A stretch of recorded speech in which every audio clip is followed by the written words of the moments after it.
cold calculations, Julian Reed didn't believe in luck. Success was a matter of precision, discipline, and emotional control, qualities that had transformed him from a scholarship student to the founder of Apex Capital, one of New York's most formidable hedge funds. "Mr. Reed, your 9 o'clock is waiting," announced Patricia, his executive assistant of 7 years. Her voice carried the practiced neutrality he preferred in all his employees. "Tell them 5 minutes," Julian replied without looking up from his monitor, where numbers told stories more reliable than people ever could. "Actually, Mr. Reed, it's 9:15, came an unfamiliar voice. Julian's head snapped up to find a woman standing in his doorway. Her charcoal suit was impeccably tailored, her auburn hair swept into a neat twist, but it was her direct gaze that caught him off guard. Professional, yet somehow undeferential. Patricia called in sick. "I'm Olivia Winters, your temporary replacement, from the executive support pool." Julian frowned. "Nobody informed me." "I sent an email 30 minutes ago," she replied, placing a coffee on his desk. Black, no sugar, exactly how he took it. "Your 9 o'clock is Crawford Investments. They've been waiting 15 minutes, which is exactly how late you typically run according to your calendar patterns." Julian blinked, momentarily speechless. "And you determined this how?" "Simple pattern. Recognition. I analyzed your meeting history before coming up." A ghost of a smile touched her lips. "Efficiency is my specialty, Mr. Reed." Over the following weeks, Olivia proved herself not merely efficient but exceptional. She anticipated needs before Julian articulated them, reorganized filing systems that had been unchanged for years, and somehow managed to make his impossible schedule not merely workable but optimal. Yet something about her unsettled him. Unlike most staff who treated him with reverent caution, Olivia seemed entirely unimpressed by his wealth or position. "These quarterly projections need revision," she noted one evening, placing a report on his desk. Julian glanced up sharply. "Excuse me?" "There's an inconsistency between the European market forecasts and the currency hedge adjustments on page A17. I flagged it." She pointed to a yellow, sticky note with neat handwriting. Julian examined the page, irritation giving way to surprise. She was right. The error was subtle, but potentially costly. "You have a background in finance?" he asked, suddenly curious. "I have a background in paying attention," she replied evenly. "Will there be anything else tonight?" When she left, Julian found himself staring at the door. Patricia had been competent but had never challenged him. Olivia seemed to operate on a different wavelength entirely. The following Friday, Julian discovered his executive team making hasty excuses to avoid their usual late meeting. "It's Thomas's retirement party," Olivia explained when he questioned the mass exodus. "His 30-year celebration. The entire operations team is attending." Her expression remained neutral. "You declined the invitation 3 weeks ago." "Did?" Julian couldn't recall. "You said, and I quote, 'pointless socializing with no business value.'" She paused. "Though research suggests that workplace community significantly impacts retention and productivity." Julian stiffened. "I don't pay you for management advice, Ms. Winters. You pay me to optimize your efficiency, Mr. Reed. Human capital management affects the bottom line." She gathered her tablet. "Will you need anything else tonight?" After she left, Julian found himself alone in the silent office. His schedule was clear. Olivia had somehow carved out rare free hours, but instead of satisfaction, he felt a strange hollowness. For the first time in years, Julian Reed wondered if his equations for success might be missing some crucial variable. Unplanned variables. Julian Reed despised travel inefficiencies. Yet here he was, stranded in Chicago's O'Hare Airport, as a Midwestern blizzard grounded every flight on the board.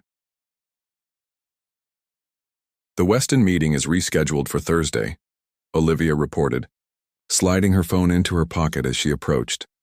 Despite the chaos surrounding them, harried travelers, crying children, airport staff fielding endless questions, she appeared perfectly composed. "I've booked us at the Palmer House downtown. The hotel has conference facilities where we can prepare remotely. Julian nodded, suppressing frustration. The Weston acquisition was critical, representing months of strategy. What about the Morgan presentation? I've already sent them the preliminary deck with your apologies. They've agreed to a video conference tomorrow morning. Olivia handed him a coffee, still hot somehow, despite the 30-minute line he'd observed at the only open cafe. How did you? I spoke with the barista when we first arrived, slipped him $20 to set these aside when the storm warning escalated. She shrugged. Simple contingency planning. 4 hours later, their cab inched through snow-clogged streets toward downtown Chicago. Julian stared at his phone, mentally calculating the cascading effects of each hour's delay. You're going to strain your eyes in this light, Olivia commented, not looking up from her tablet where she appeared to be reconfiguring something complex. Julian ignored her, squinting at spreadsheets until the screen blurred. When he finally glanced up, he found her watching him with an expression he couldn't quite identify. What? He asked. Nothing. She returned to her work. Just wondering if you ever actually stop. Stop what? Calculating. Strategizing. Whatever's happening behind that frown. Julian felt oddly exposed. We're in the middle of a critical acquisition. We're in the middle of a blizzard, she corrected. Some variables can't be controlled, Mr. Reed. At the hotel, Julian discovered another problem. There's been a mistake, he told Olivia stiffly after speaking with the front desk. They only have one suite available. Yes, I know, she replied calmly. It's a 2-bedroom presidential suite. I booked it the moment the storm warning upgraded. Every other room in downtown Chicago is now taken. The suite was elegant, with a shared living area separating 2-bedroom wings. Julian immediately claimed the dining table as his workspace, spreading documents across its polished surface. By midnight, his eyes burned from screen fatigue. He stood, stretching muscles stiff from hours of immobility, and realized the suite had fallen silent. Wandering to the window, he found Olivia sitting in the window seat, watching the snow transform Chicago into a white dreamscape. Beautiful, isn't it? She said without turning. Nature's reset button. Julian hesitated, then joined her. The city spread below them, its harsh lines softened by snow, its sounds muffled to a distant hush. I used to hate snow as a child, Olivia said unexpectedly. Growing up in Minnesota meant endless shoveling, frozen fingers, wet boots by the door. Julian found himself asking, what changed? She smiled slightly. I realized one day that snow forces everyone to slow down. Even the most determined Type A personalities have to yield eventually. The comment felt pointed. Is that a professional observation, Ms. Winters? Olivia, she corrected. And no, just a human one. Something about the quiet moment loosened Julian's usual reserve. My father would have called this weather character building, he offered. He believed discomfort was educational. Sounds challenging. He built a successful construction company from nothing. Started as a laborer, died a millionaire. Julian surprised himself with the admission, never took a snow day in his life. And you followed that example. It wasn't quite a question, but Julian answered anyway. I've improved upon it. Olivia nodded, her expression thoughtful rather than impressed. At what cost? The question hung between them, unexpectedly intimate. Before Julian could respond, his phone chimed with an email notification, breaking the moment. You should get some rest, Olivia said, rising gracefully.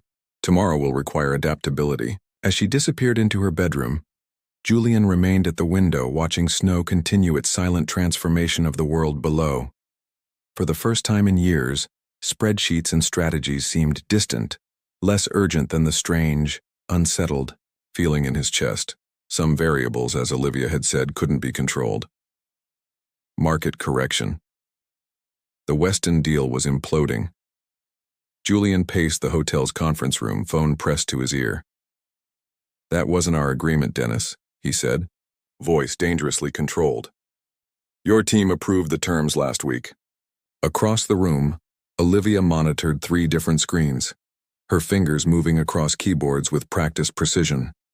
Outside, Chicago remained paralyzed by the blizzard, now in its second day.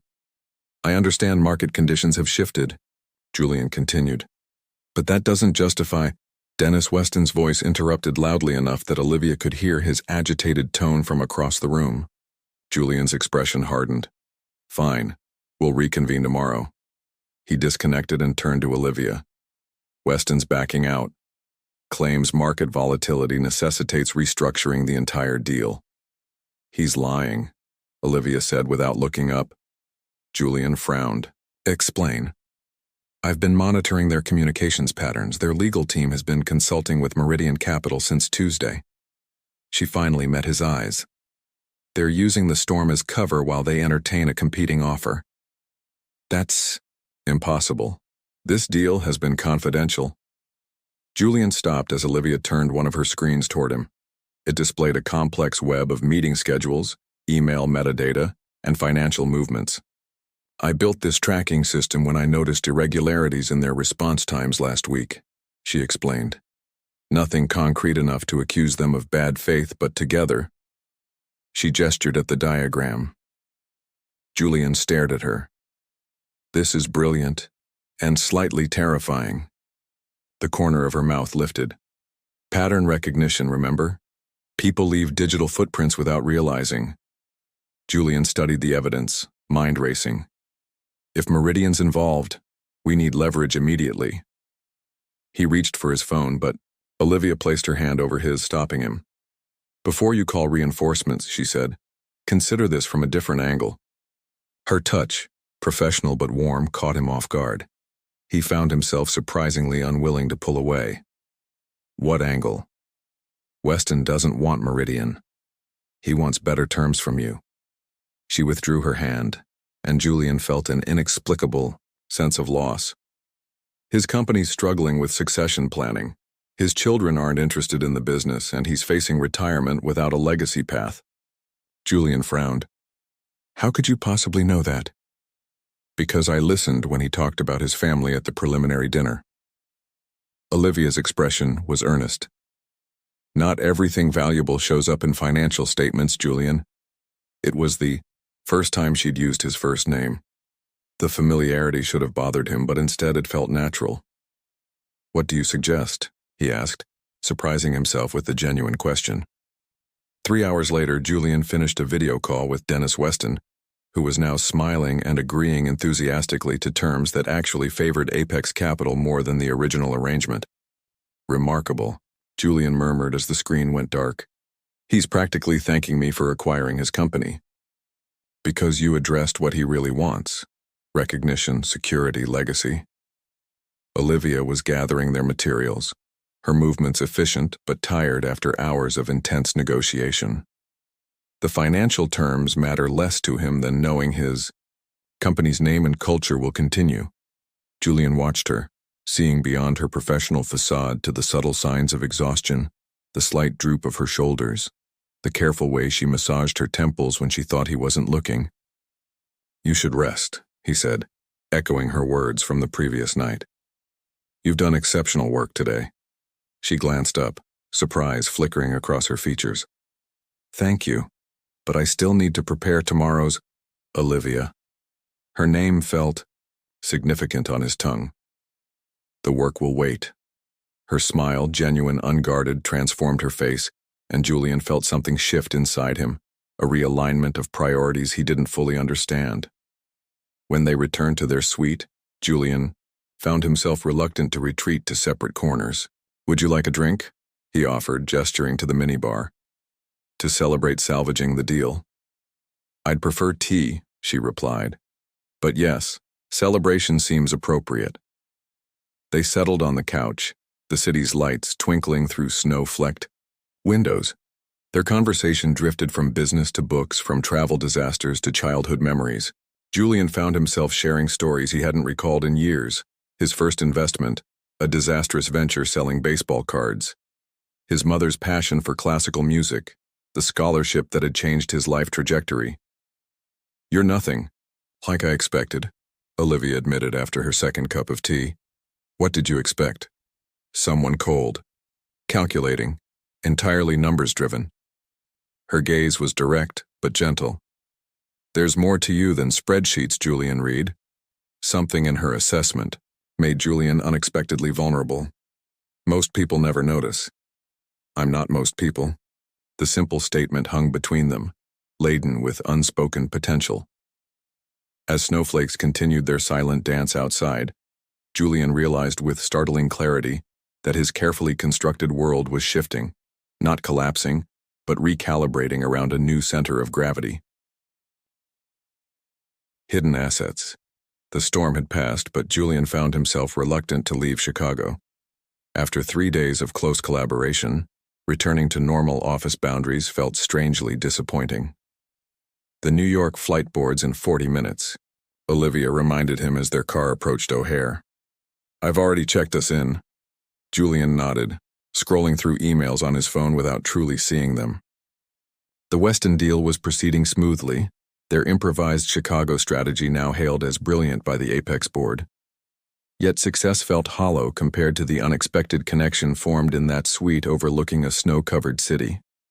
At the security checkpoint, Julian noticed Olivia being pulled aside by a TSA agent. She nodded calmly, following the agent to a private screening area. Curious and slightly concerned, Julian waited until she rejoined him 20 minutes later. Everything all right? He asked. Just the usual random selection, she replied, but something in her expression seemed guarded. On the flight, Julian found himself watching her discreetly. She worked with her usual efficiency, but tension lingered in her posture. When the flight attendant delivered their drinks, Olivia's hand trembled slightly, a hairline crack in her perfect composure. Something's bothering you, Julian observed. Quietly, Olivia hesitated, then sighed. My past occasionally complicates travel. It's nothing serious. Your past? She met his gaze directly. Not everyone begins with advantages, Mr. Reed. Some of us take detours before finding our path. The formal address, a retreat from their recent intimacy, bothered Julian more than he cared to admit. What kind of detours? For a moment, he thought she wouldn't answer. Then, I grew up in foster care after my parents died. Made some poor choices as a teenager. Nothing violent, she added quickly, but enough to leave a record that follows me. Julian processed this unexpected revelation. And yet you've achieved this level of professional excellence. Community college while working nights, then scholarships, determination, and a mentor who believed second chances matter. Her smile was small but genuine. I'm not ashamed of my path, Julian. Every step led me here. The simplicity of her statement struck him. While he'd been raised with clear expectations and resources, Olivia had crafted her success from nothing. The comparison made his own achievements seem less impressive. Back in New York, Julian found the office strangely sterile after the intensity of Chicago. He watched through his glass walls as Olivia efficiently resumed her regular duties, maintaining the professional distance that had briefly dissolved during their trip. That evening, Julian stayed late, ostensibly reviewing quarterly projections, but actually researching Olivia Winters. What he discovered both surprised and humbled him. She'd established a small foundation providing professional clothing and interview coaching for women leaving the correctional system. She'd published academic papers on reintegration strategies for nonviolent offenders. And before joining the executive support pool at Apex, she'd been pursuing an advanced degree in organizational psychology. Olivia Winters wasn't merely surviving her past, she was transforming it into purpose. When she entered his office the following morning, Julian was waiting. Why are you working as an assistant? He asked without preamble. Olivia blinked, then recovered her composure. It's a respectable position. For someone with your qualifications, it's underemployment. Julian gestured to his monitor where her foundation's website displayed her accomplishments. You should be running your own organization, not managing my calendar. Something flashed in her eyes. Pride, perhaps, or defiance. Not everyone measures success by titles or income brackets. That's not what I meant. Julian stood, moving around his desk to eliminate the physical barrier between them. You're brilliant, Olivia. Your insights saved the Weston deal. You see patterns others miss, understand people in ways I've never mastered. Her expression softened. I appreciate the acknowledgement, but my background makes traditional advancement challenging. Executive support offered entry to corporate environments usually closed to people like me. People like you? Julian repeated. You mean exceptional? A smile touched her lips. I meant those with complicated histories. History is just data. Julian surprised himself with the fervor in his voice. What matters is what you do with it. The office door opened suddenly, revealing Patricia, his regular assistant, returned from her illness. Mr. Reed, you're 9 o'clock. She stopped, noticing the tension in the room. Thank you, Patricia, Julian said, not breaking eye contact with Olivia. Ms. Winters and I are discussing a new position I'm creating, Strategic Insights Director, reporting directly to me. Olivia's eyes widened. Julian, you can't just, I'm the CEO, he interrupted. Creating positions is literally my job. He lowered his voice. Unless you'd rather return to the executive pool? Their gazes locked in silent communication, acknowledging the deeper question beneath the professional offer. After a moment, Olivia's expression cleared into determination. I'll need my own office, she said, and a proper budget.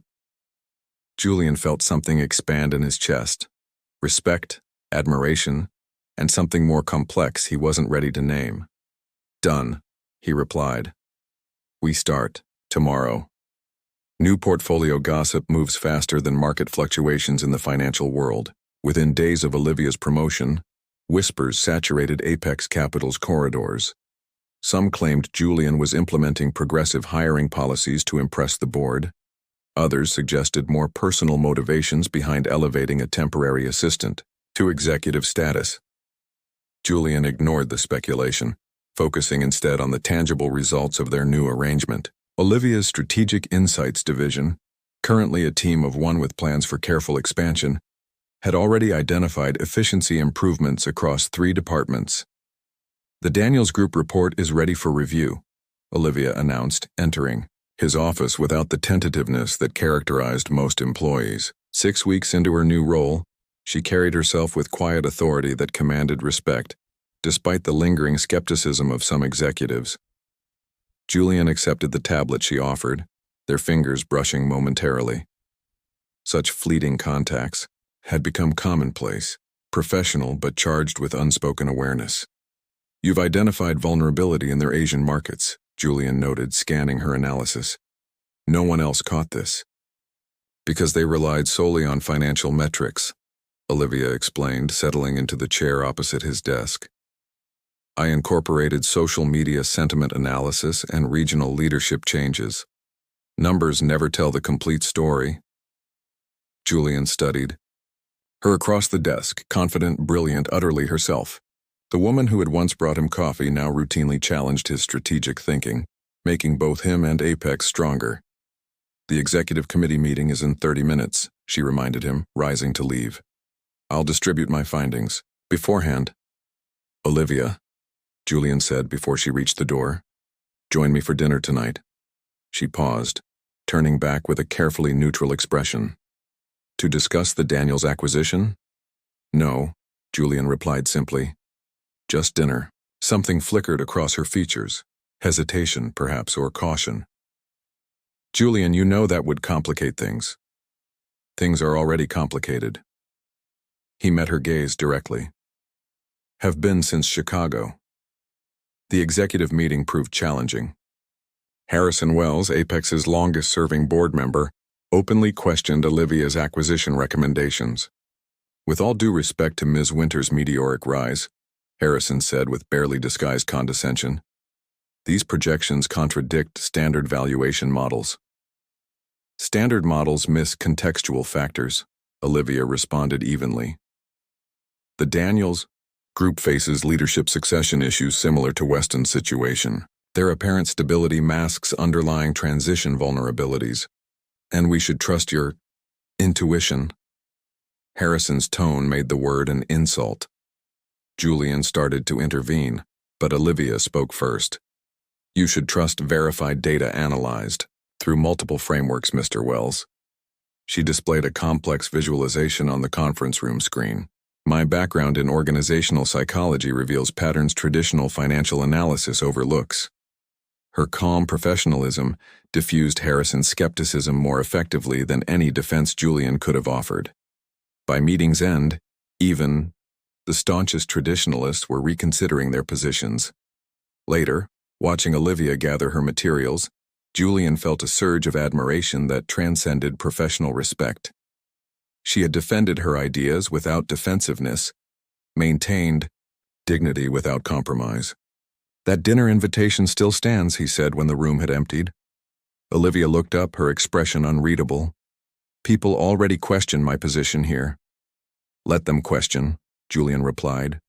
"I've spent my career pursuing value others couldn't see. Why should my personal life be different?" Her smile was wry. "Is that what this is? Due diligence on a potential acquisition?" "No." Julian moved closer, professional barriers finally dissolving. "This is recognizing something rare and being willing to rewrite the rules to preserve it." They dined at a small Italian restaurant far from financial district haunts, where Julian found himself sharing dreams he'd never articulated, philanthropy ambitions beyond tax advantages, mentorship programs he'd considered but never implemented. "You've always had these values," Olivia observed, candlelight catching gold highlights in her hair. "Why hide them behind corporate pragmatism?" Julian considered her question seriously. "I built Apex by making objective decisions unclouded by emotion. Seemed safer that way." "Safer but incomplete," she suggested. "Emotions aren't weakness, Julian. They're data too, just harder to quantify." His laugh was genuine. "Are you analyzing me, Ms. Strategic Insights Director?" "Always," she admitted with a smile. "Old habits." Walking her home through moonlit city streets, Julian realized how dramatically his priorities had shifted. The man who once measured days in profit margins now found richness in conversation, in connection, in the simple pleasure of Olivia's hand in his. Outside her apartment, Julian hesitated. "This won't be simple," he acknowledged. "Office politics, public scrutiny. I've never chosen the simple path," Olivia interrupted gently. "The question is whether you're willing to risk your carefully constructed reputation on someone with my background." Julian recognized the challenge in her words, not just professional but deeply personal. "I built my career identifying overlooked value," he said, brushing his fingers against her cheek. "But you're not an investment strategy, Olivia. You're the variable that changed every calculation." Her smile, open, unguarded, was worth more than any successful acquisition. "Then perhaps we should explore this new portfolio together." When he kissed her, Julian knew they were breaking every rule he'd established throughout his meticulously constructed career.